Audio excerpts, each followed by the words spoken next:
In this series, and exclusive to this channel, you'll hear a word-for-word account of what the jury were told after hearing 9 months of evidence during Lucy Letby's original trial. Now, with so much harmful misinformation currently being spread online and in mainstream publications surrounding this case, this series seeks to provide for the first time exactly what transpired in court.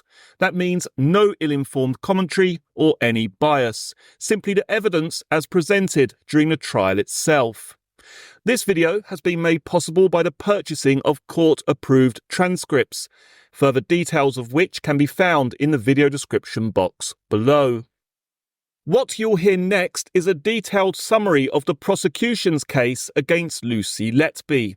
This took place at Manchester Crown Court and was conducted by Nicholas Johnson, KC. We move on to the case of child M. On April 8th, like his brother, born in good condition. He was crying, good APGAR scores, breathing for himself. Within a short period of time admitted to the NNU of his brother, and within a few hours he was having his observations taken every 2 hours and was breathing for himself in air. The picture of health.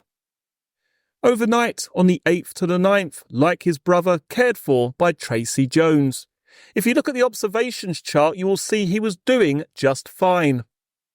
Saturday the 9th, the day his brother child L was poisoned, was an averagely busy shift according to Nurse B. And we say the fact that his twin child L was poisoned puts what happened to child M into sharp relief. And we invite you to think of child M's case in this way. On the one hand, what are the chances of a perfectly healthy baby boy who had no significant problems collapsing out of the blue in an extreme way? The doctors you have all heard from suggest not very big. On the other hand, and you can go a stage further, that the doctors are not entitled to go. What are the chances of this happening at the same time that his brother child L was being poisoned? And what does the fact that both boys were under attack at the same time tell you about the identity of the attacker? So we're back to the two attackers against one attacker conflict, if you like. You can exclude, can't you, the possibility that more than one person is responsible for all these things. So putting it in a nutshell, we say that the poisoning of child L helps you decide whether there was an innocent reason for child M's collapse. It also helps you decide who was responsible. We suggest that at the same time, you're entitled to look at the cases of child E and F and what happened to them. And this is a strength of circumstantial evidence, isn't it? It's often referred to in a disparaging way, as if, oh, it's only circumstantial evidence. Not at all. Circumstantial evidence can be very, very powerful, can't it? This is one of those cases where it is very, very powerful. 15 minutes after the blood had been taken from child L for testing, and at about 1600 hours, child M suffered a profound collapse. You'll find it at tile 145 of his sequence, from which he made a miraculous recovery. How many times have you heard that in this case? Holding on to the ET tube, having been lifeless moments before. At that time, he was in nursery 1 with child L. But you shouldn't make the mistake of thinking he was an intensive care baby, ladies and gentlemen. Nurse B said this. He was a well baby who did not need full ECG monitoring. According to Ashley Hudson, at the time of child M's collapse, Lucy Letby was asked what had happened, and Lucy Letby said, "We don't know. He suddenly collapsed. No warning." So precipitous and unadvertised collapse, entirely out of keeping with any natural process. If we go to tile 88, please. 10:25, Dr. Yuko examined child M on a standard ward round that morning. This was at about the same time that he had examined child L. Whilst child L had had low blood sugar, for child M it was an unremarkable examination. And in particular, you will note that his abdomen was normal. The next time Dr. Yuko noted seeing child M was his collapse that afternoon. There was an issue with, as the day went on, there was an issue with aspirates and a slightly distended abdomen. And you'll remember that Nurse B obtained an acidic aspirate at 12:30 and discarded it, as it was not of any great concern. And she told us that at 12:30 child M was well. At 14:30, Mary Griffith aspirated some bile-stained fluid and showed it to the registrar. This was an additional concern to a degree, and Dr. Yuko confirmed it. But just pausing there, a bile-stained aspirate echoes perhaps of child E. Child M was made nil by mouth. He was put onto dextrose, but nothing suggested he was likely to become seriously unwell. His nasogastric tube was put onto free drainage. At 15:30, child M was put onto an infusion of 10% dextrose. That too was signed by Lucy Letby, and on this occasion, Mary Griffith. He didn't get a bag of dextrose with insulin in. Another reason why we say the attack on child L was targeted. You will not have forgotten, ladies and gentlemen, that according to the agreed evidence of the mother of child L and M, so babies L and M's mum, she, her husband and other family members had been visiting the twins that afternoon, and she said this. About 10 minutes after we left the boys, a nurse called Yvonne came running up. She said I had to go back down and took me down on the wheelchair. I asked why, and she said she'd explain downstairs. When we got there, one of the doctors was pressing child M's chest. 10 minutes after we had left the boys. So child M had gone from being well, to quote his father, absolutely fine, to a life-threatening collapse and emergency CPR. His parents were praying and crying. Do you remember those words of one of his parents in their statement? I was praying to my God. Unbeknown to them, while child M was being resuscitated, child L was being poisoned with synthetic insulin and had been suffering from very low blood sugar for quite some time. Both were in the same room at the same time, and of course, so was Lucy Letby. That is why you can dismiss as a possibility the idea that this is all just unlucky, innocent coincidence. Belinda Simcox said she put out the call for assistance and informed the in-charge, then took over doing the fluids with Ashley Hudson. She couldn't remember whether or not the giving set was changed and confirmed that it wouldn't have been unusual to use the same giving set. This is for child L, of course. She did not add insulin. Mary Griffith said she was preparing the new dextrose bag for child L, and Lucy Letby told her there was a genuine event that needed to be sorted, was the way she put it. And Mary Griffith asked for a resus call to go out, and was then relieved by Belinda Simcox. Nurse B arrived, followed by medical staff, and the resus started at 4:02. It's recorded on the paper towel. The paper towel, Exhibit 7. The paper towel that found its way, as if under its own steam, back to Lucy Letby's home address and ended up in a supermarket bag under her bed. It came home with me. Sounds like a dog following on behind, doesn't it? These are inanimate objects. And the explanation? I collect paper. How long has Lucy Letby had to come up with a reason? Here we are now, 7 years later. The best reason is, I collect paper. But I didn't know it was there. How do those ideas go together? Avid collectors are usually sad old men like me. Most collectors know what they've got in their collection, don't they? It's nonsense, isn't it, ladies and gentlemen? Absolute nonsense. Nurse B told us that she was in nursery 1, in the middle of the nursery facing child M's incubator, talking to Lucy Letby when things happened. She couldn't remember Mary Griffith being there, but she did remember Mary Griffith being there slightly later. Belinda Simcox said that she was talking to Lucy Letby too, whilst Lucy Letby and Mary Griffith were doing medications. So you've got a lot of different accounts, but somebody sabotaged child M, didn't they? He wasn't breathing. A crash call went out. Yet another case where a child was being bagged, there was chest movement, there was good air entry into his lungs, but his saturations didn't respond. Almost a signature of many of these attacks, isn't it, ladies and gentlemen? CPR was started, child M's heart rate and sats remained low. The resuscitation moved into giving drugs. 6 doses of adrenaline. 6. Dr. J-Ram told us that there was an issue with blood perfusing the lungs to pick up the oxygen. Do you remember the gas exchange diagrams that Professor Kinsey explained to us as to how the mechanics of it all work?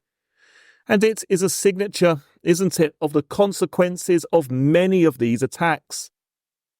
And Dr. J-Ram arrived. Child M was receiving CPR led by Dr. Yuko. The protocol was well underway. He had pulseless electrical activity. In other words, the monitor was detecting some electrical activity in the heart, but the medics couldn't feel a pulse at the very edge of life. And the overall resuscitation took 30 minutes with no spontaneous response. The longer a resuscitation goes on, the less likely it is to have a good outcome.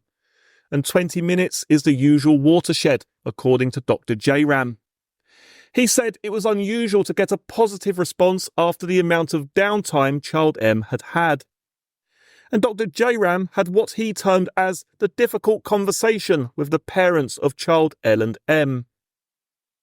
And Child M suddenly recovered. A miraculous recovery. CPR was stopped. Do you remember what Dr. J-Ram said? You might have forgotten. I wasn't sure what we'd done to suddenly make him better. He couldn't explain what had caused the collapse and why Child M suddenly got better. And you'll remember Dr. Gibbs' evidence, won't you, about that inexplicable partial and temporary recovery of Child C.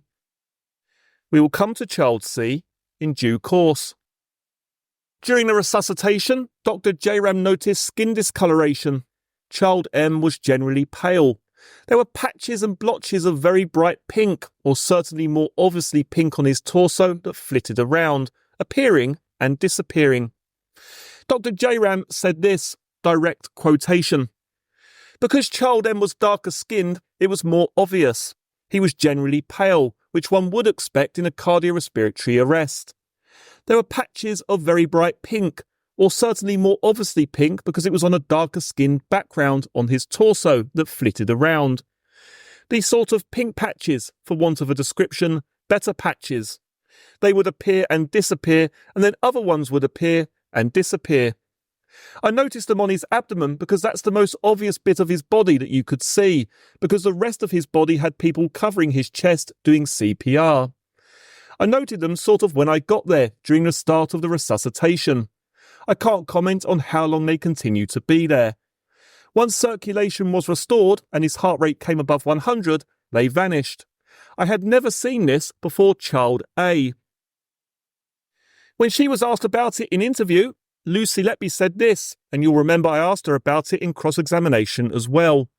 I'm not going to ask you to find the reference now, but if you want to make a note, it's page 5 of the Child M interviews.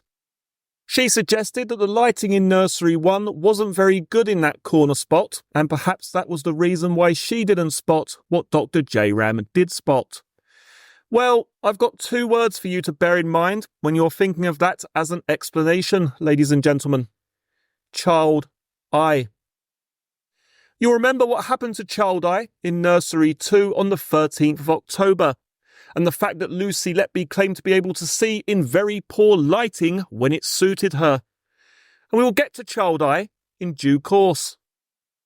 Dr. J-Ram made the point that Child M's collapse was not typical of any normal infective process. It was similar to what he had seen with Child A, both in terms of the discoloration and in terms of how he collapsed, the lack of there being a reason.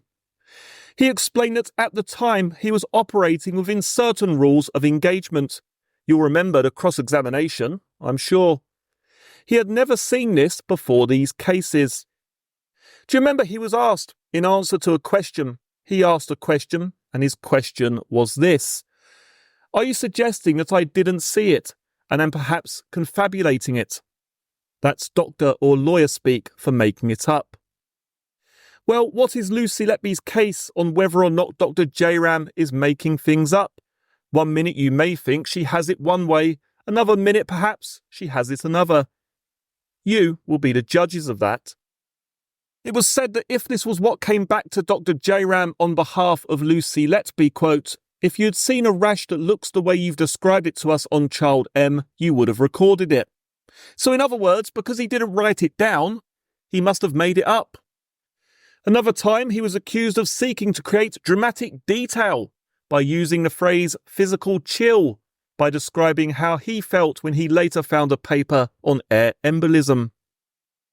Well, ladies and gentlemen, we suggest that not only is Lucy Letby prepared to kill babies or try to kill them, she is also prepared publicly to trash the reputations of responsible professional people in an effort to get away with it. As he was being resuscitated, Child M's blood gas was measured at 1622 by Nurse B. She used the machine, she took the printout, she entered the data on the sheet and threw away the printout in the secure rubbish. And that printout was found under Lucy Letby's bed. Quote, "I collect paper." What a bit of paper to add to your collection. So, ladies and gentlemen, you can see immediately the parallels, can't you, with what happened to the babies E and F, twins. Is it an innocent coincidence? Or when you factor in that child L and F were being deliberately poisoned, does it point to the fact that first, someone was sabotaging all four, and secondly, that Lucy Letby was the saboteur? Yet another collapse just after the family had left, just after the interested observers had left, just when Lucy Letby was unsupervised and got the opportunity. What are the chances of that pattern of collapses happening time and time again, just when people have left the room or are being distracted? So after the collapse of child M, we move into the night shift of the 9th into the 10th. Dr. A told us about his involvement at 21:35 that evening. Child M's collapse had been about 4 p.m, about 1600 hours, so about 5 hours later or so. So we have this dreadful collapse, 6 doses of adrenaline, 30 minutes of downtime, an inexplicable recovery, and by 21:35 there was a plan to take out child M's ETT. Evidence of a truly astonishing recovery. Every bit as astonishing, we suggest, as the collapse. At midnight, the morphine was stopped following a good gas, and child M had been settled all evening. The tube was taken out, he was put onto BiPAP within 12 hours of this brink of death collapse. Samantha O'Brien and Laura Eagles, respectively, were the nurses who looked after child M on the night shift and the following day shift, and by the time they were involved, there was no cause for concern for this child who'd had such a devastating collapse. On the day shift of the 10th, Dr. Gibbs examined child M, and although at the time he queried NEC and sepsis, he said that they could be excluded by the subsequent investigations, and by that day shift the only problem child M had was a slowing in his rate of breathing, which required a dose of caffeine. What you did hear, however, from Professor Stiveros was that child M had suffered a brain injury when he was sabotaged by Lucy Letby. Of course, Professor Stiveros didn't say when he was sabotaged by Lucy Letby, that's the bit I have added, but as a result of this incident, child M suffered a brain injury. It's perhaps no wonder, if he had suffered a brain injury, that he wasn't in absolute tip-top condition over the next 24 hours. He'd had a very, very close brush with death.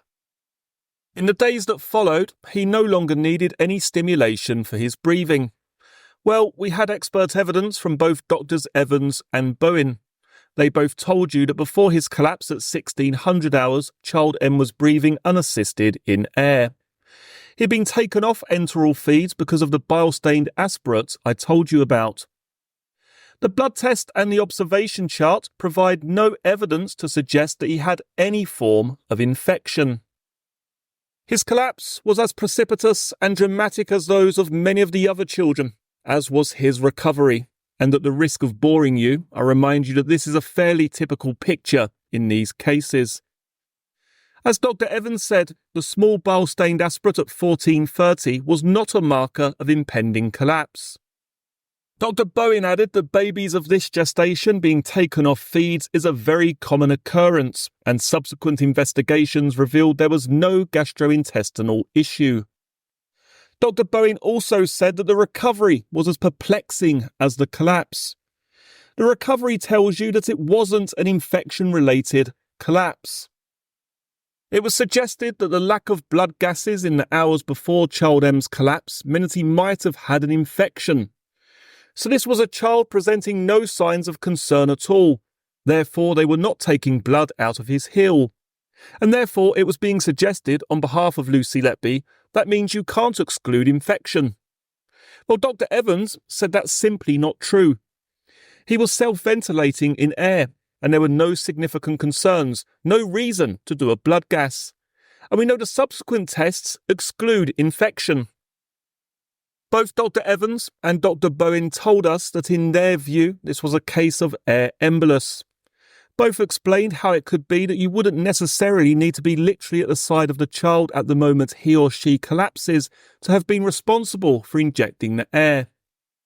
And this is part, we say, of the evolving means of attack by Lucy Letby. She had started with child A, literally standing over him and injecting him as he collapsed. And then she modified her behaviour.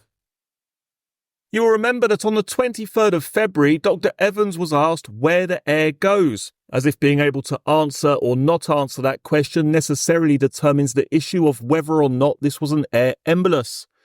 And you were treated to a very, very long answer. This was an issue taken up with Professor Arthurs on March 16th, and the implication being made by the questions was that because there was no evidence of air in the X-rays, then that couldn't be the cause. An air embolus couldn't be the cause of the collapse. Professor Arthurs disagreed with that. He referred to tiles 192 and 238 in the child M sequence, and unlike the images in the cases of child A, D and O, who you'll remember all showed those air bubbles in the prone child overlying the spine in the great vessels, he made the point that because the images of child M were taken in life and because the blood is circulating so quickly, with an active circulation in a living child, you would not expect to be able to see air on an X-ray. In answer to a question asked by His Lordship, Professor Arthurs said this: "Most of the illustrations we have of air embolus in newborn babies in the literature are of those babies who have died of a massive air embolus. If it happens that you have the X-ray sufficiently close to when the incident occurred, it's possible you could see that. The main take-home message, I think, from the X-ray is that if you don't see air, it doesn't mean there wasn't an air embolus. These are not things we come across very commonly in paediatric radiology." So to wrap all that up, ladies and gentlemen, child L was attacked first. As with the case of child F, the evidence relating to the lab-related blood testing procedure is clear. We suggest that the audit trail for the blood sample is incontrovertible. It was child L's blood which was analysed. After all, who else on the NNU could it have been from? Who else could it have been who was having their blood tested for insulin and C-peptide? I don't know, because I'm not a fortune teller, whether or not you will hear any submissions questioning the integrity of the process or the validity of the results. But if you do, a careful consideration of His Lordship's review of this chapter of the evidence, we suggest, will leave you well placed to assess the merits of any such submission. We suggest there's another point to bear in mind. The presentations of both child L and F, together with the blood gas readings from the ward, supports the allegations we're making that there's only one conclusion to be drawn from this chapter of evidence. There was, as I said at the very beginning of this case, a poisoner at work. During the evidence, no challenge was raised to the accuracy of the lab's findings. The second point to note is that just like child F, child L was deliberately targeted specifically. We know that from a combination of the lab's findings and the evidence of Professor Peter Hindmarsh that child L was specifically targeted. You've heard from all the nursing staff that were on duty at the relevant time, and each other nurse has denied that they did it. It's not been suggested either by Lucy Letby in evidence or to any of the witnesses when they were cross-examined that they could or might have poisoned child L. And therefore the denials of all other potential culprits have gone uncontradicted. This is where we suggest that all the circumstances surrounding the poisoning of child F also have to be considered.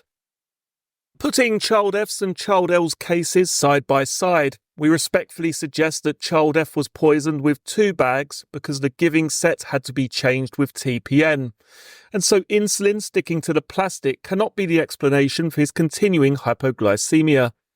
In child L's case, at least 2 bags were poisoned. We can see from the table that I was referring you to earlier that once the 15% bag was connected, things began to improve. So it must follow, mustn't it, so far as the 12.5% bag was concerned, either it was contaminated or the giving set that had been used for the 10% bags wasn't changed, so the insulin continued to run, unsticking itself from the plastic. But whichever possibility is correct, both are consistent with Lucy Letby being responsible. As I said to you at the beginning of this case, I think Lucy Letby and Belinda Simcock were the only 2 members of staff who were present in the neonatal unit when both child F and child L were poisoned. Belinda Simcock wasn't the person who was taking the resus notes for child M home. At the risk of repeating myself yet again, you can dismiss the possibility, can't you, that 2 murderers were working in the same unit at the same time. So it follows, we suggest, that Lucy Letby has to be responsible for what happened to child L and child F, particularly when you factor in all the other evidence linking her to these cases. And Lucy Letby knows that as soon as you conclude that child L and child F were poisoned, you will conclude that she must have done it, because of the way she dealt with the issue in her defence statement.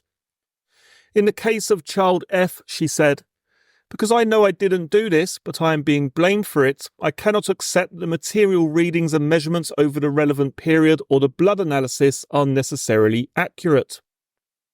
In the case of child L, she said, "I do not understand why child L's insulin results were at the level they were. Also, I do not understand how the results can have been so abnormal, and yet there was no immediate investigation into this. Therefore, I am unable to accept the accuracy of these tests."